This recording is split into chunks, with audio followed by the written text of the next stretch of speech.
আপনারা এখন দেখছেন সনাতন মিডিয়া প্লাস। চ্যানেলটিতে নতুন হলে এখনই সাবস্ক্রাইব। ভাগবতের মাহাত্ম্য বর্ণনা করেছেন পদ্মপুরাণে। মহামুনি বেদব্যাস ভাগবতের মাহাত্ম্য বর্ণন করেছেন এবং সেখানে ভগবানকে সর্বোপরি বসিয়েছেন। সচ্চিদানন্দ রূপায় বিশ্বৎপত্যাদি হেতবে তাপত্রয় বিনাশায় শ্রীকৃষ্ণায় বয়ম নমঃ।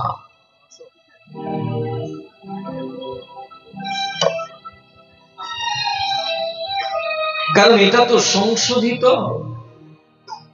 অন্যান্য যত শাস্ত্র আদি তিনি লিখেছিলেন সবগুলার মধ্যে ভালো এবং মন্দ দুটোই ছিল, এবং দুটো ছিল বলে নিজের চিত্তে শান্তি ছিল না। কারণ আমরা যে ধর্ম যাপন করি না, আমরা যে ভজন করব, তপস্যা করব, আরাধনা করব, এটা হচ্ছে আনুগত্যের ধর্ম। এটা স্বতন্ত্রতার বুদ্ধি নিয়ে যদি কেউ করতে চায় তাহলে সেখানে শিষ্টাচারকে উল্লঙ্ঘন করা হবে। এক কথায় সেই ব্যক্তি ব্যভিচারিণী হয়ে যাবে যদি আনুগত্যের মাধ্যম দিয়ে ভজন না হয়। আনুগত্য মানে গুরু বৈষ্ণবের আনুগত্য। এমনিতে তো আমরা সবাই জ্ঞানী, কে জ্ঞানী নই বলুন তো? যাই হোক, একটু আধটু জ্ঞান তো আহরণ করেছি স্কুল কলেজ ইউনিভার্সিটিতে গিয়ে। একদম কি জ্ঞান শূন্য আমরা? অবশ্যই না। জ্ঞান আহরণ করেছি, কিন্তু এই জ্ঞান যে সেই জ্ঞান না যে জ্ঞানের দ্বারা ভগবানকে সেবা করা যায়। এই জ্ঞান যে সেই জ্ঞান না যে জ্ঞানের দ্বারা ভগবানকে বোঝা যায়, জানা যায়। তাহলে ওই জ্ঞান কি করে প্রাপ্ত হলো? গুরু বৈষ্ণব আনুগত্য। বলছেন আনুগত্যই শিষ্টাচার, স্বতন্ত্রতা ভ্রষ্টাচার।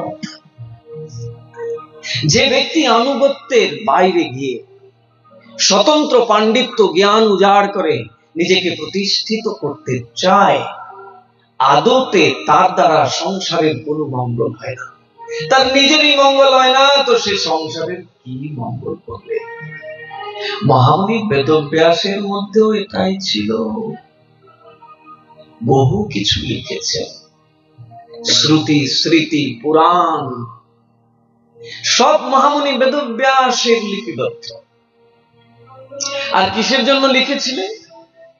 জগৎ জীবের মঙ্গলের জন্য, আপনার আমার মঙ্গলের জন্যই লিখেছিলেন। কিন্তু এত কিছু লেখার পরেও নিজেরই চিত্তে শান্তি ছিল না। আমাদের সবার কাছে মোবাইল থাকবে, থাকাটাই খুব স্বাভাবিক, কারণ এই যুগে এছাড়া আমরা এক মুহূর্ত চলতে পারি না। তো যাদের কাছে মোবাইল আছে কৃপা করবেন এইটুকু সময় অন্তত এটা যাতে আমাদের চিত্তকে বিক্ষিপ্ত না করে দেয়, আমাদেরকে অন্যমনস্ক না করে দেয়, মোবাইলটাকে একটু সাইলেন্ট করে দেবেন। বন্ধ তো করা যাবে না, সাইলেন্ট মোডে রেখে দেবেন।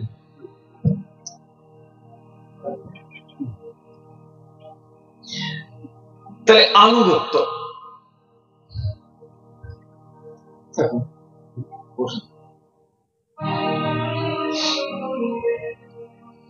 ভাগবত প্রারম্ভ হয়ে গেলে আর কিছু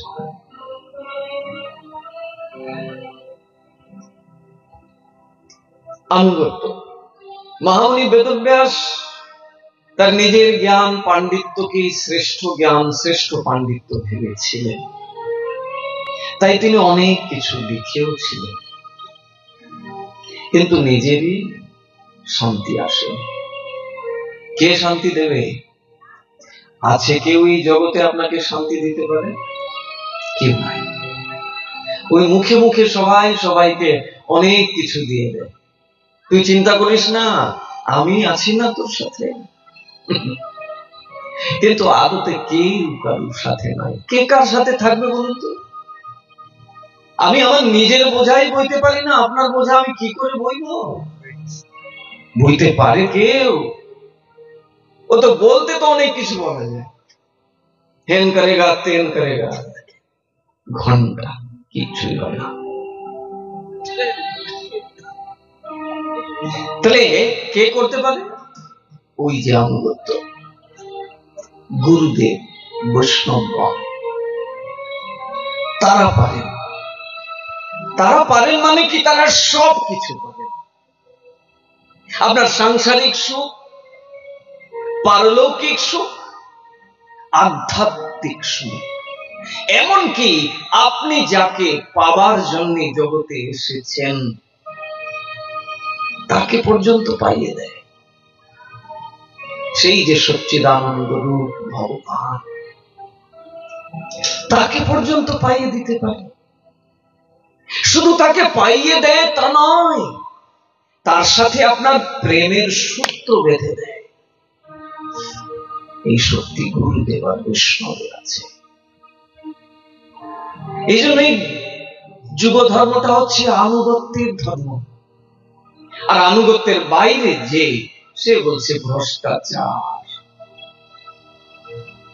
তার দ্বারা জগতে কোনো মঙ্গল হতে পারে না। এটা দেখিয়েছেন ভগবান তারই সক্তাবেশ অবতার বেদব্যাসকে দিয়ে। বেদব্যাস কোন সাধারণ মানুষ না, বেদব্যাস সাক্ষাৎ ভগবান। ভগবানই বেদব্যাস রূপে এসেছেন। বেদব্যাসকে বলা হচ্ছে ভগবানের সক্তাবেশ অবতার।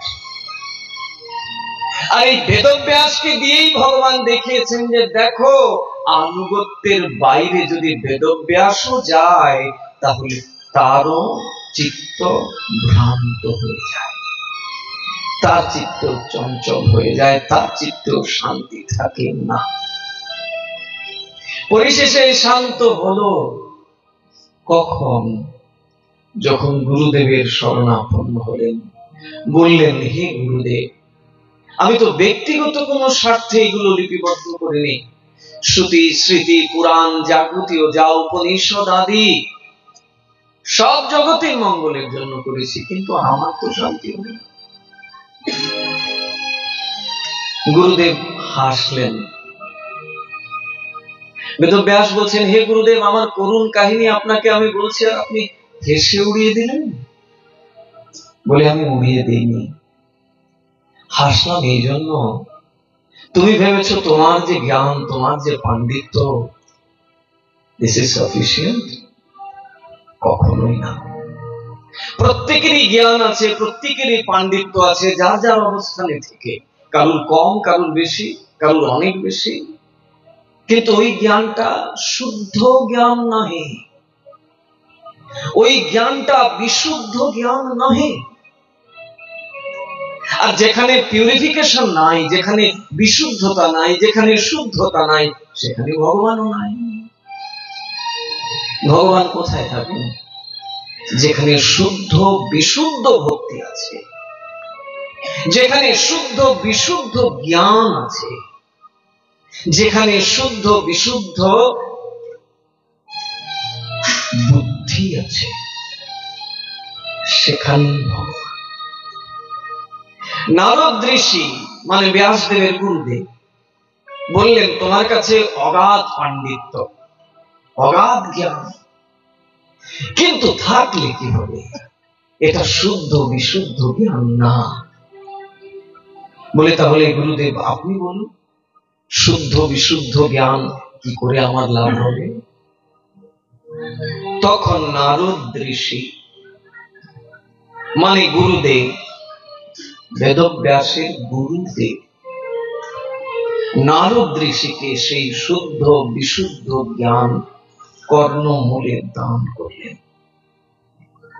আর সেই জ্ঞানের দ্বারাই রচিত হল মহাপুরাণ, ভগবানের শব্দ ব্রহ্মপ্রসাদ শ্রীমদ্ ভাগবত। যে ভাগবত কথা আমরা শ্রবণ করবার আশা নিয়ে এসেছি এখানে, এই ভাগবত কয়েকটা সাদা কাগজের সন্নিবেশ না, কয়েকটা সাদা কাগজের টুকরো নহে। এই ভাগবত মানে ভগবানের স্বরূপ বিগ্রহ, ভগবানই। যে ভগবানকে ঘন্টা নাড়িয়ে বাড়িতে ফুল তুলসী দেই, একটু ভোগ লাগাই, চিনি কলা বাতাসা, কেউ বা একটু অন্ন ব্যঞ্জনা দিই, ওই ভগবান স্বয়ং শ্রীমদ্ ভাগবত, অভিন্ন। বরং এর মহিমা তো আরো উপরে।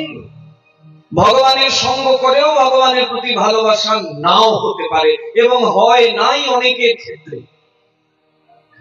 কিন্তু যদি কেউ ভাগবতের সঙ্গ করে, তার তো ভগবানের প্রতি ভালোবাসা হবেই হবে, হতেই হবে।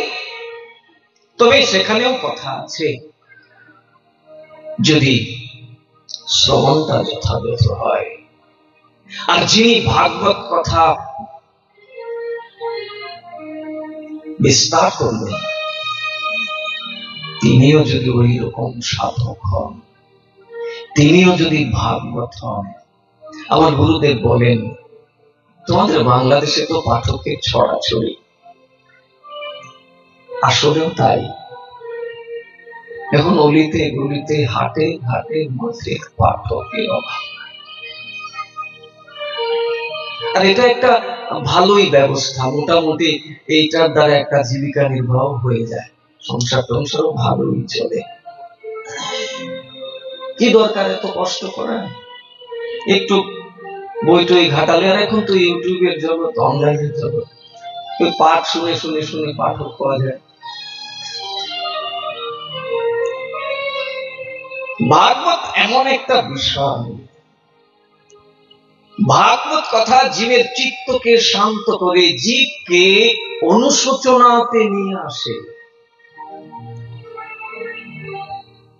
আত্মবোধ সৃষ্টি হয়। আমি কি করতে এসেছি, আর কিসের মধ্যে আমি ফেসে গেছি, কিসেতে আমি আটকে গেছি। এই যে অনুশোচনা, এটা ভগবানের সঙ্গের দ্বারা হয় না, এটা ভাগবত সঙ্গের দ্বারা হয়। তাই ভাগবত মহান। যে ভাগবত শ্রী গুরুদেবের প্রসাদ, মানে নারদ ঋষির প্রসাদ, নারদ ঋষির কাছ থেকে প্রসাদ মানে আশীর্বাদ পেয়ে যে ভাগবতকে মহামুনি বেদব্যাস আমাদের কাছে দিয়েছেন, এই ভাগবত শ্রবণের দ্বারা জীবের মঙ্গল হবে না, মানে হতে বাধ্য। প্রেম, বিশুদ্ধ প্রেম লাভ হবে আমার, কিন্তু তার জন্য আমাকে সঠিক শ্রোতাও হতে হবে। এই জন্য তো বলছেন, নাতি দীর্ঘেন কালেন ভগবান বিশ্বকৃধি। দীর্ঘকাল লাগবে না, অতি অল্প সময়ে প্রত্যেকটি জীবের হৃদয়ে ভগবান অবরুদ্ধ হয়ে যাবেন, যদি কেউ শ্রদ্ধার সহিত কেবল শ্রবণ করে। এটা যেরকম বলছেন যে অল্প দিনে ভগবানের প্রতি তার প্রেম হয়ে যাবে, ভালোবাসা হয়ে যাবে, আবার এটাও তো বলেছেন কোটি জন্ম করে যদি শ্রবণ কীর্তন। একদিকে বলছেন যে অল্প দিনে, নাতি দীর্ঘেন কালেন, দীর্ঘকাল লাগে না, অতি অল্প সময়ে ভগবানের সাথে তার বন্ধন হয়ে যায়, ভালোবাসার বন্ধন, এবং ভগবান তার হৃদয়ে অবরুদ্ধ হয়ে যায়। আবার এটাও তো বলছেন কোটি জন্ম করে যদি নাম শ্রবণ কীর্তন, কোটি জন্ম ধরে শ্রবণ কীর্তন করলেও কিচ্ছু না, যদি শ্রবণটা যথাযথ না। আমরা এতকাল ধরে শ্রবণ করছি, ভগবানকে কি ভালোবাসি না? বাসি, কিন্তু কেমন ভালোবাসা জানেন? একুল অকুল দুই কুল নিয়ে। বলে মহারাজ আর একটু পরিষ্কার করে বলুন তো, দুই কুল মানে? তো সেই প্রসঙ্গে একটা সুন্দর ছোট্ট একটা উপমা দিয়েছেন। বলছে দুই কুল মানে ওই যে ভালো খাবো মন্দ খাবো, দুধও খাবো মদও খাবো। বলে দুধও খাবো মদও খাবো মানে? এক লোক জানেন মদ খেতে খেতে একদম 12টা বাজিয়ে দিয়েছে শরীরে। এমন মদ এমন মদ এমন মদ খেয়েছে সারা জীবন, লিভার কিডনি সব একদম ঝাঁঝরা করে ফেলেছে। এখন একদম শেষ বেলায় গিয়ে ডাক্তারের শরণাপন্ন। পরিবারের লোকজন বড় দেখে স্পেশালিস্ট ডাক্তারের কাছে নিয়ে গেছেন। তো ডাক্তারও দেখে বলছে, এরে এই সময় এনে কি লাভ, এ তো মৃত প্রায়, এরে তো কোনোভাবে বাঁচানো সম্ভব না।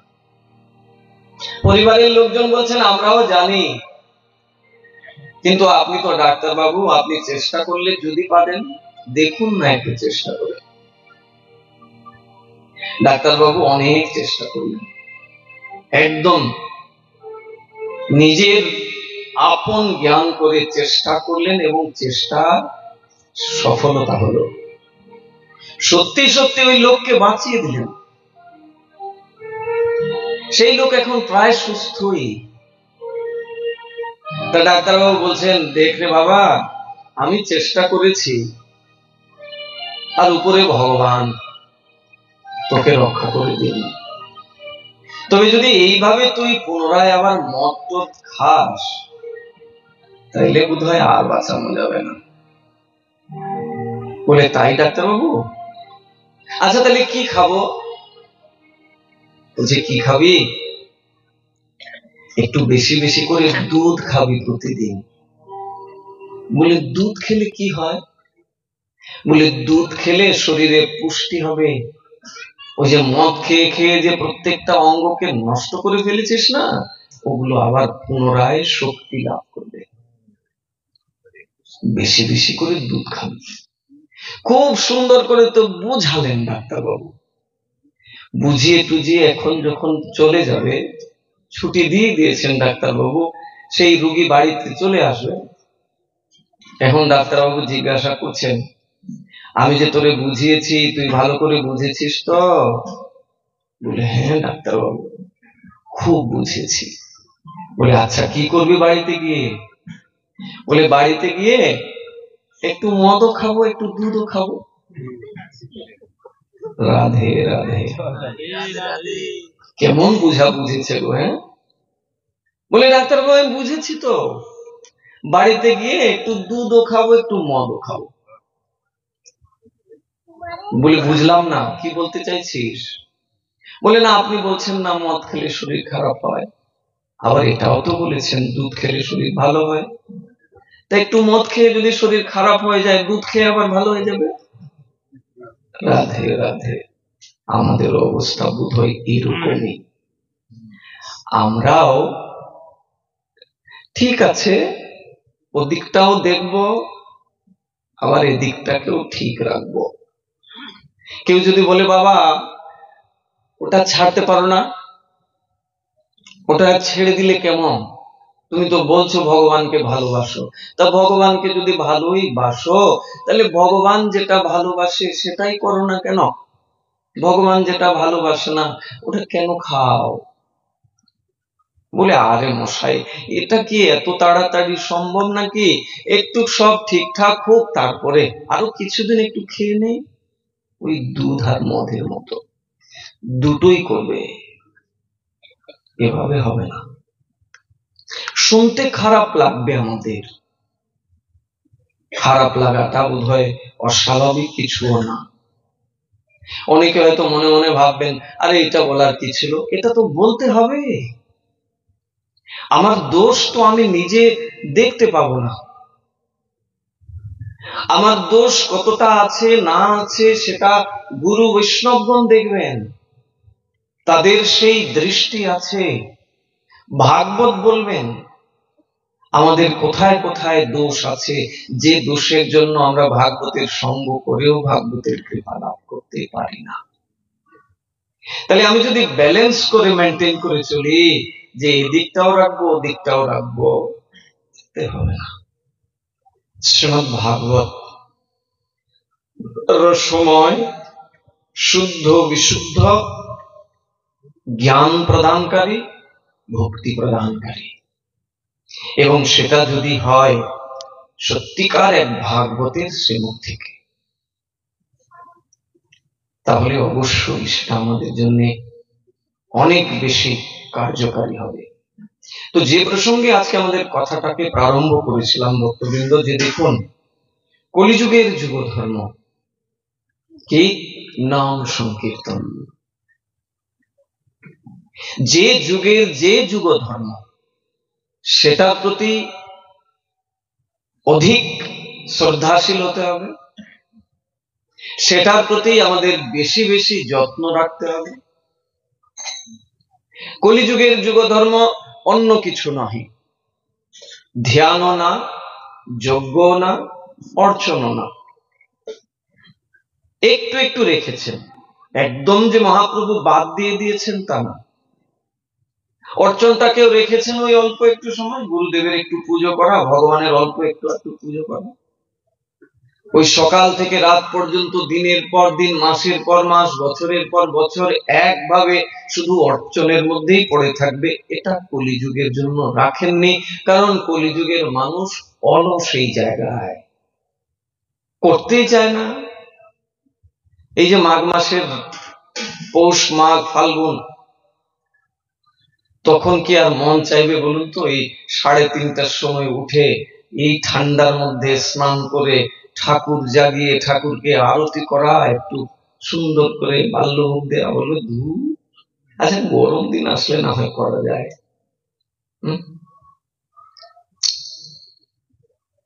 তাই মহাপ্রভু তো জানেন যে কলিযুগের মানুষের ওইসব জায়গায় অনীহা থাকবে, ওখানে আদর নাই ওদের। যজ্ঞ করবার দিকেও এদের ওই আদর নাই, এবং যজ্ঞ যে করবে বস্তুর দ্বারা, বস্তুর মধ্যেই তো শুদ্ধতা নাই। আগেই বলেছি, ভগবানের কাছে শুদ্ধ বিশুদ্ধ হয়ে যেতে হবে। যেখানে শুদ্ধতা সেখানে ভগবান, যেখানে অশুদ্ধতা সেখানে ভগবান নাই, অপবিত্র যেখানে সেখানে ভগবান নাই। ভগবান পবিত্রতাকে নিয়ে চলেন, যেখানে পবিত্রতা সেখানে ভগবান। শৌচতা হচ্ছে আমাদের ধর্ম পালনের একটা প্রধান অঙ্গ। শুচি, শৌচ থাকা, কিসের জন্য না? ভগবান শৌচতার দ্বারাই প্রাপ্ত হন। তাই কলিযুগে যে বস্তুর দ্বারা আপনি যজ্ঞ করবেন, ওই বস্তুই তো শুদ্ধ না। যজ্ঞটাকেও বাদ দিলেন, একটু রাখলেন। ওই অর্চন করতে গিয়ে একটু ধূপ দীপ দেখানো, 3 বেলা একটু ঠাকুরের আরতি করা, ওটা যজ্ঞই বটে, ওই রাখলেন একটু। ধ্যান, সত্যযুগের যুগ ধর্ম, ওটাকেও একদম বাদ দিয়ে দিলেন না, রাখলেন একটু। ওই যে ত্রিসন্ধ্যা আহ্নিক করা, একটা আসনে বসে গুরু প্রদত্ত মন্ত্র আহ্নিক করা, ওই একটু ধ্যান। কিন্তু সর্বোপরি কলিযুগের জীবের জন্য যে ধর্মটা প্রধান আকারে পালন করা প্রয়োজন, সেই যুগোপযোগী ধর্মটা কি? নাম সংকীর্তন। হরের নাম, হরের নাম, হরের নামৈব কেবলম, কলৌ নাস্তৈব্য নাস্তৈব্য নাস্তৈব্য গতির অন্যথা। আর অন্য কোন গতি নাই কলিযুগে। নাম সংকীর্তনকে বাদ দিয়ে এই যুগে ভগবানের কৃপা লাভ করা কলিযুগের জীবের পক্ষে অন্য কোন সাধনার দ্বারা সম্ভব নয়। আর একটু এগিয়ে গিয়ে পরীক্ষিত মহারাজকে আগেই বলেছেন সুখদেব গোস্বামী, বলছেন আসন্ন যে কলিযুগ জানো, ওই কলিযুগে কলির প্রভাব কেমন হবে? বলছে কলো দোষ নিধে রাজনা। হে পরীক্ষিত মহারাজ, আসন্ন কলিযুগে জীবের পাপ কেমন হবে জানো?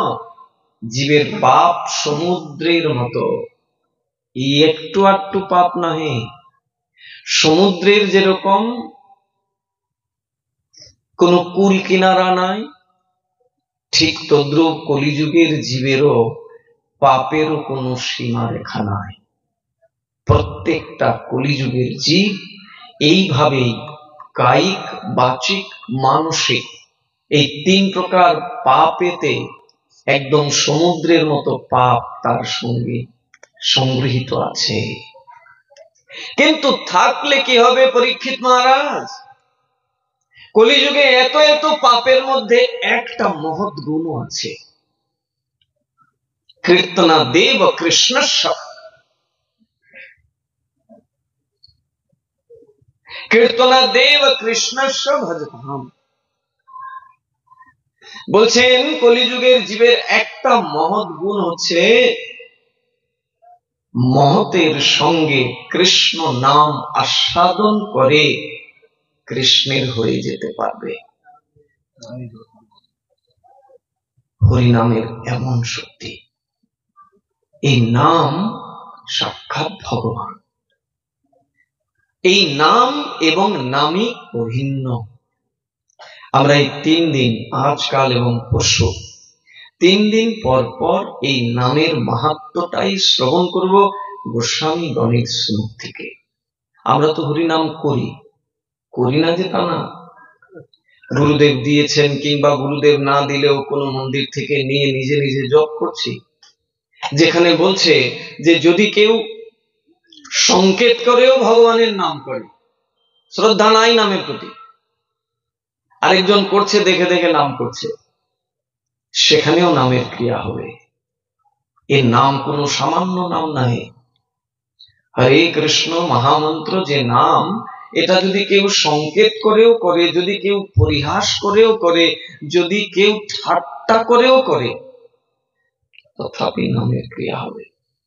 সংকেতং পারিহাস্যং স্তোভং হেলনম এব বা বৈকুণ্ঠ নাম গ্রহণম অশেষ অঘহরং বিধু।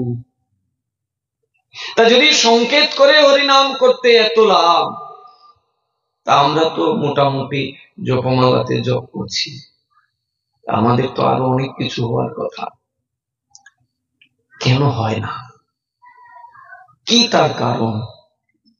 চেষ্টা করব আমরা আপনাদের সকলের আশীর্বাদকে পাথেয় করে এটাকে জানবার, যে কিভাবে নাম করলে কি কি সাবধানতা অবলম্বন করে যদি আমি নাম করি, তাহলে অতি অল্প সময় নামের পূর্ণ কৃপা আমার প্রতি বর্ষিত হবে।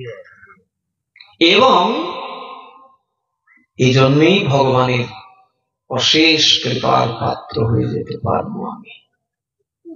সর্বোপরি একটা জিনিসকে মাথায় নিয়ে চলতেই হবে আমার, যে ওই দুধ আর মদ দুইটা খেলে হবে না, একটাকে সঙ্গ করতে হবে। আমি ওদিকটাও দেখবো ওদিকটাও দেখবো, তার মানে এই নয় যে আপনি সংসার ছেড়ে একদম বৈরাগী হয়ে চলে যাবেন। বৈরাগী শব্দের অর্থ কি শুধু যারা সংসার ছেড়েছে তারাই বৈরাগী নাকি? বরং এটাও তো দেখা যায় সংসার ছেড়ে আরো চরম ভোগী হয়েছে। বাইরে থেকে বৈরাগীর চিহ্ন আর ভেতরে চরম ভোগী। বৈরাগী অর্থ এটা নয় যে সংসার ছেড়ে দিয়ে ওই আখড়াতে গেলে সে বৈরাগী হয়ে গেল। বৈরাগ্য অন্য জিনিস। বৈরাগ্য হচ্ছে যে সংসারের প্রতি আসক্তি রহিত, অনাসক্ত, সে হচ্ছে বৈরাগী। সংসারে থাকা লোক কি বৈরাগীর অভাব আছে নাকি? প্রচুর আছে, এখনো আছে। যে অনুভব করতে পেরেছে একবার নিজের স্বরূপকে, সে যে অবস্থানেই থাকুক না কেন সে বৈরাগী। তবে স্বরূপটাকে বোঝাটাই হচ্ছে বড় কঠিন। আমরা এমনি এমনি তো বুঝি না যে তা না, ওই এখানটা প্যান্ডেল ক্রস করে গেলে আবার ভুলে যায়। তো ওইটাকে যেন না ভুলি, ওইটাকে যেন দৃঢ়ভাবে ধরে রাখতে পারি। কারণ কলির শক্তি তো অনেক বেশি না, অনেক বেশি কলির শক্তি। সে কোনো ভাবেই চাইবে না তার দল থেকে আমি একজন সরে আসি। যে সব সময় চাইবে আমিও অন্যদের মতো তার দলে থাকি। একজন যদি চলে যায় তাহলে ওই একজনের দ্বারা আরো 10 জন যদি যায়, তাই ধরে বেঁধে রাখতে চায়। কিন্তু ভগবত ভক্তির এমন শক্তি, কলি তো কলি, কেউ কাউকে বেঁধে রাখতে পারে না। যদি একবার শুদ্ধ ভক্তি আলো তার ভেতরে প্রবেশ করে, আর এই আলো কে দান করেন? এটাই হলো আনুগত্য। এই আলো দান করার শক্তি একমাত্র গুরু এবং বৈষ্ণবের। জ্ঞান পাণ্ডিত্য সবার আছে, কারোর মধ্যে কম নেই, কারোর কম কারোর বেশি, কিন্তু এটা শুদ্ধ জ্ঞান না। এটাকে শুদ্ধ বিশুদ্ধ করতে গেলে আনুগত্য করতে হবে গুরু এবং বৈষ্ণবের। সেই গুরু এবং বৈষ্ণবের মহিমা আমরা শুনব, প্রয়াস করব শুনবার, আপনাদের সকলের আশীর্বাদ নিয়ে।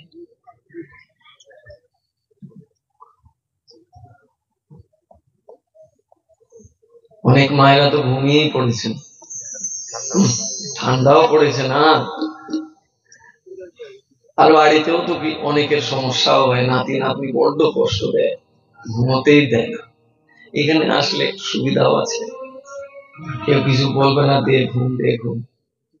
ঘুম পাড়ানি মাসি পিসি, এখন ঘুম পাড়ানি মাসি পিসিকে সরিয়ে দিতে হবে, বলে অনেক ঘুমিয়েছি মায়ার কোলে, আর ঘুমাবো না। জীব জাগো গোরা চাঁদ বলে, কত নিদ্রা যাও মায়া পিশাচির কোলে। মায়ারূপ পিশাচির কোলে আর কত ঘুমাবো বলুন তো? একটু জাগতে হবে। আসুন আমরা একটু জাগানি ভজন বা কীর্তন করি, তাহলে আপনাদের একটু ঘুম ভাঙবে।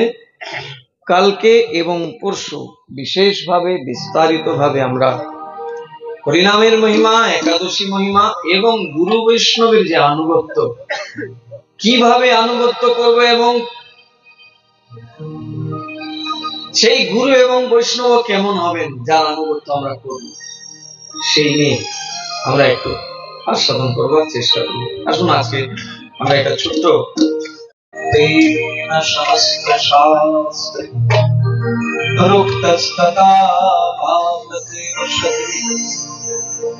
কিন্তু প্রবর্জ প্রিয় এব তস্য বন্দে গুরু শ্রী চরণম।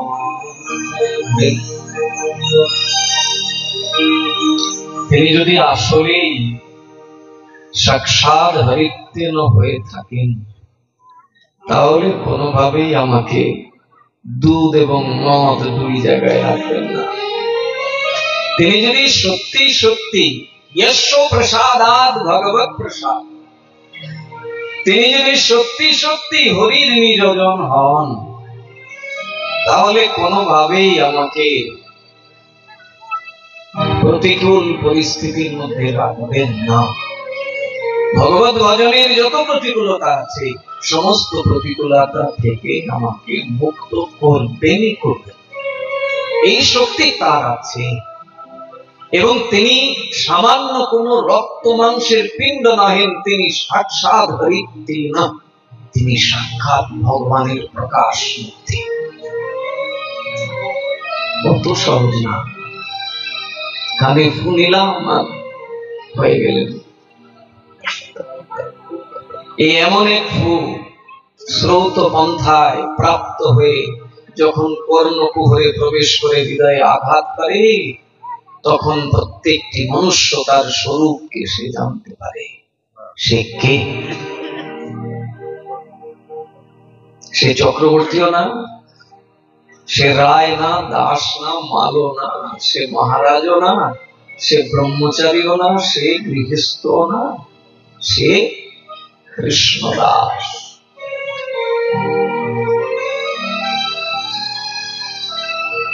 ঠাকুর মহাশয়ের মতো যিনি প্রেমিক, তিনি তো নিজেকে দাস বলতেও কুণ্ঠাবোধ করছেন।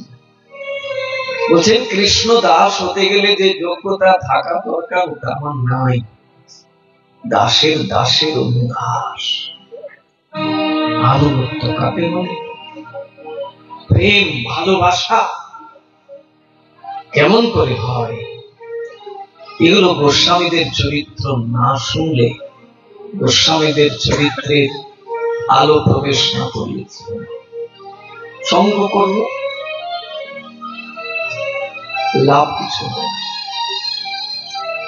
তাই প্রকৃত যদি ভাগবতের সঙ্গ হয় তাহলে সত্যি বেশি দিন লাগে না, মুহূর্তের মধ্যে হয়ে যায়। কারণ এটা কি, এটা ওই চুম্বকের মতো। চুম্বক যেরকম লোহাকে আকর্ষণ করে, একজন সৎ গুরু, একজন সৎ মহাত্মা, একজন সত্যিকার বৈষ্ণব সংস্কারী জীবকে আকর্ষণ করে, যার পূর্বজন্মের সংস্কার আছে, এ আকর্ষণ করবেই করবে। কিন্তু এখন যদি লোহার মধ্যে আগে থেকে মরিচা পড়া থাকে তাহলে কি আর হয়? লোহার মধ্যে আগে থেকে মরিচা লাগানো, এখন আপনি চুম্বকের মধ্যে লাগিয়ে রেখে দেন লোহাকে, তাও থাকবে না, পড়ে যাবে। তো আমার যদি সেই সংস্কার একদমই না থাকে, আর আমি যদি শ্রদ্ধাবান না হই, আবার এটাও বলছেন সংস্কার যদি নাও থাকে তাও হয়ে যাবে যদি শ্রদ্ধাবান হয়, যদি শ্রদ্ধাশীল হয়, দৈন্যতা তার মধ্যে প্রকাশ পায়, তাহলে তার প্রতিও ক্রিয়া হবে, হয় না?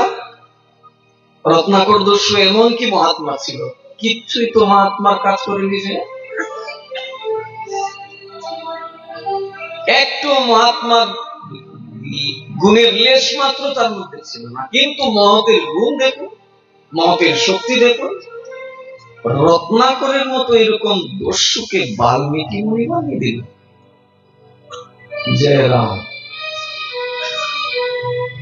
রত্নাকরের মতো এরকম দস্যু যে প্রত্যেক দিন মানুষ খুন করে, এটাই তার জীবিকা নির্বাহের উপায়। মহতের কি শক্তি, নিমেষে তার পরিবর্তন করিয়ে দিল। অনুশোচনা ঢুকিয়ে দিলেন, ও তুমি কাজ করো, এর দ্বারা কি তোমার মঙ্গল হয়? বলে কেন হবে না? বলে একটু মঙ্গল হয় না। বলে কেন, আমার কি জ্ঞান পাণ্ডিত্য কম আছে নাকি? ওই আমাদের মতো অবস্থা। আমরাও তো সবাই নিজেদেরকে খুব জ্ঞানী ভাবি। রত্নাকরও বলছে, আমার কি জ্ঞান পাণ্ডিত্য কম আছে নাকি? তুমি আমাকে শিখাতে এসেছ?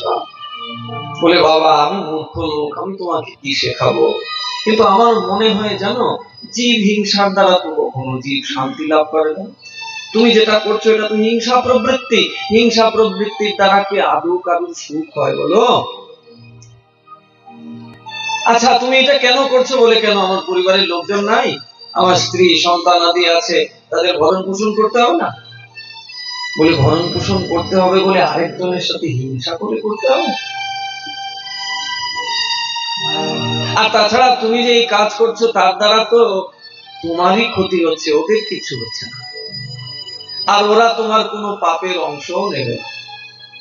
তুমি যে অন্যায় করছো, তুমি যে পাপ সংগ্রহ করছো, এটা তোমাতেই থাকবে। কেউ কারোর পাপ নিতেও পারে না, কেউ কারোর পাপ কাউকে দিতেও পারে না।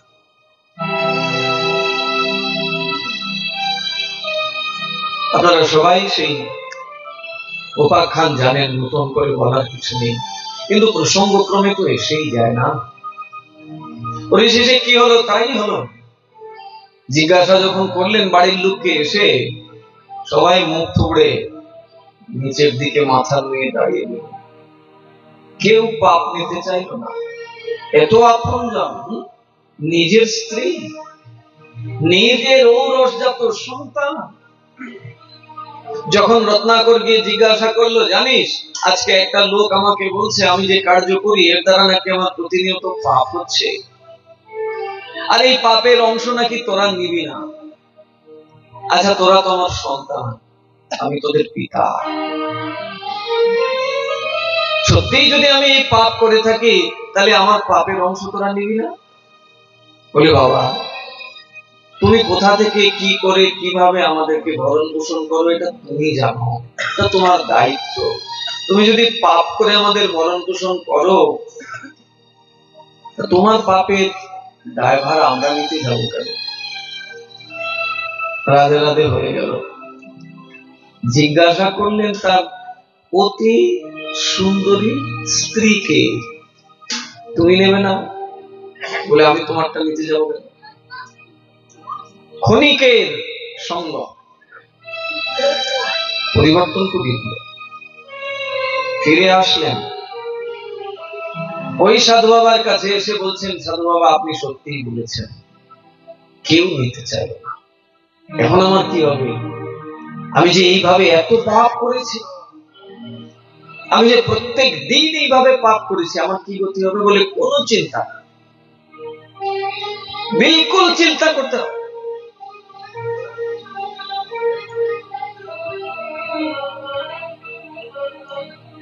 আমি এমন একটা বস্তু তোমায় দেব, তোমার যত রকমের পাপ আছে সব তো যাবেই যাবে, উল্টো কি হবে জানো? তুমি ভক্তি লাভ করবে, তোমার প্রেম লাভ হবে। দিয়ে দিলেন গুরুদেব সেই বস্তু, কেবলই মন্ত্র দান করলেন, হরে কৃষ্ণ মহামন্ত্র। মহামন্ত্র শুধু কলিযুগেই আছে তা নয়, প্রত্যেক যুগে মহামন্ত্র ছিল, এক এক যুগের মহামন্ত্র এক এক রকম। সত্য যুগেও মহামন্ত্র ছিল, ত্রেতায়ও মহামন্ত্র ছিল, দ্বাপরেও মহামন্ত্র ছিল, কলিতেও মহামন্ত্র। কলিযুগের মহামন্ত্র হচ্ছে হরে কৃষ্ণ কৃষ্ণ কৃষ্ণ হরে হরে, হরে রাম রাম রাম। নারদ ঋষি রত্নাকর দস্যুকে দিয়ে দিলেন সেই মহামন্ত্র, বললে যাও শ্রদ্ধার সহিত এটা জপ করো এবং ধ্যান করো, সমস্ত পাপ থেকে তুমি মুক্ত হবে। সেই রত্নাকর দস্যু গুরু প্রদত্ত মন্ত্রাবলী পেয়ে আজকে সমস্ত পাপ থেকে মুক্ত তো হলেনই হলেন, তিনি ভগবানের চরিত্র রচয়িতা। ভগবান রামচন্দ্রের গুণগাথা, ভগবান রামচন্দ্রের চরিত্র কথা তিনি লিখে গেলেন রামায়ণ। কত বড় শক্তি শ্রী গুরুদেবের, যদি তিনি শব্দ ব্রহ্ম এবং পরব্রহ্মে নিষ্ণাত থাকে। দুই জায়গায় তার বিচরণ থাকতে হবে, শব্দ ব্রহ্মে চ পরব্রহ্মে চ নিষ্ণাত, তবে না গুরু। আমরা এই প্রসঙ্গে কাল এবং পরশু হরিনাম, একাদশী মাহাত্ম কথা এবং গুরু বৈষ্ণবের আনুগত্য, এই তিন নিয়েই আমাদের আলোচ্য বিষয় থাকবে। গুরু কৃপা হলে কি না হয়, শ্রী ভগবান সবকিছু উজাড় করে দিয়ে দেয়। বলি মহারাজের উপাখ্যানে কি করলেন ভগবান? ভগবান তার চরণ দিয়ে দিয়েছেন বলিকে। ভাবতে পারেন অসুর, বলির চরিত্র কি? বলি তো অসুর রাজা। অসুর মানে ভগবত বিদ্বেষী জন যারা, তারাই তো অসুর। সেই অসুর বলিকে ভগবান তার দুই চরণ মস্তকে দিয়ে তারপরেও ভাবছেন বলিকে আমি যথাযথ দেই নাই, আরো কিছু দিতে হবে। চরণ দিয়েও ক্ষান্ত নেই ভগবান। তারপরে বলি মহারাজকে বলছেন, বলি তোমাকে না আরো কিছু দিতে হবে। বলে প্রভু তোমার চরণোদ্বয় লাভ করে আর কিছু পাওয়ার আশা থাকে? বলে না, আমার একটা কাজ কি জানো?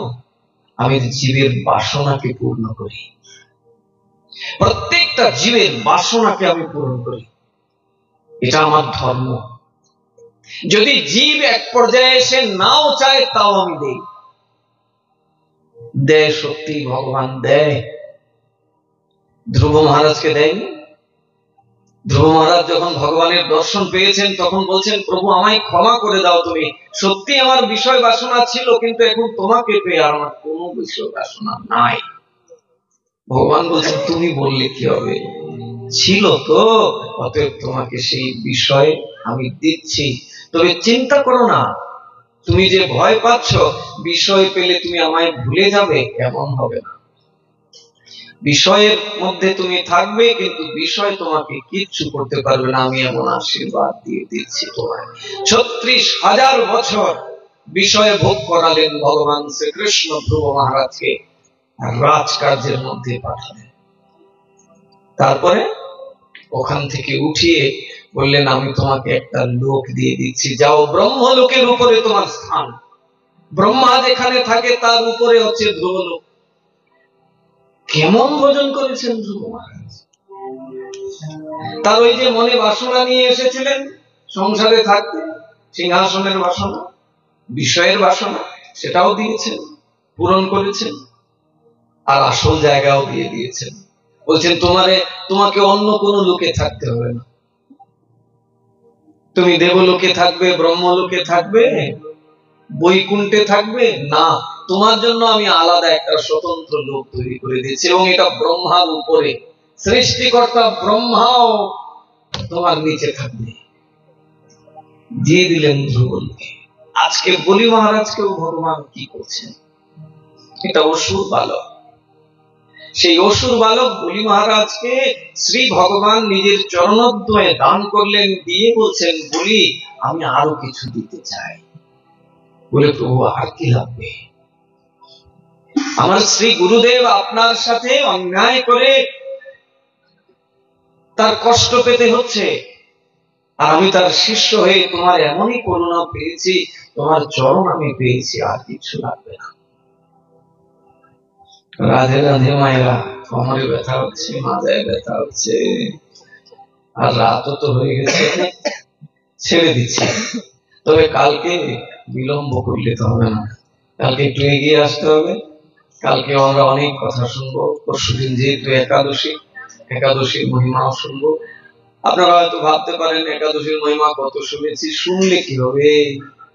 এ কান দিয়ে শুনে তো ওই কানে বের করে দেই। শুনতে শুনতে শুনতে শুনতে শুনতে শুনতে একদিন যদি পালন করতে পারি, তবে শোনাটা যথার্থ হবে। তাই কালকে একাদশীর মাহাত্ম শুনবো, এবং নামের মাহাত্ম, গুরু বৈষ্ণবের মহিমা। কালকে অবশ্যই আপনারা এগিয়ে আসবেন। 7টায় যদি আসেন, আমরা 7টাতেই শুরু করব। বলি মহারাজকে চরণ দেওয়ার পর ভগবান এবার বলছেন কি, আমি তোমাকেও ধ্রুবের মতো একটা লোক দিয়ে দিচ্ছি। ধ্রুবকে যেরকম একটা লোক দিয়েছি, তোমাকেও একটা লোক দিয়েছি। কোথায় পাঠালেন বলিকে? আমরা যেখানে বসবাস করছি, এটা কি পৃথিবী লোক?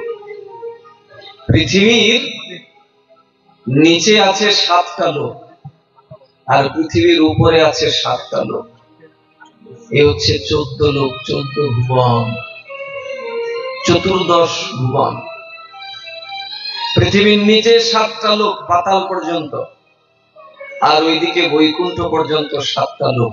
এ হচ্ছে 14 লোক।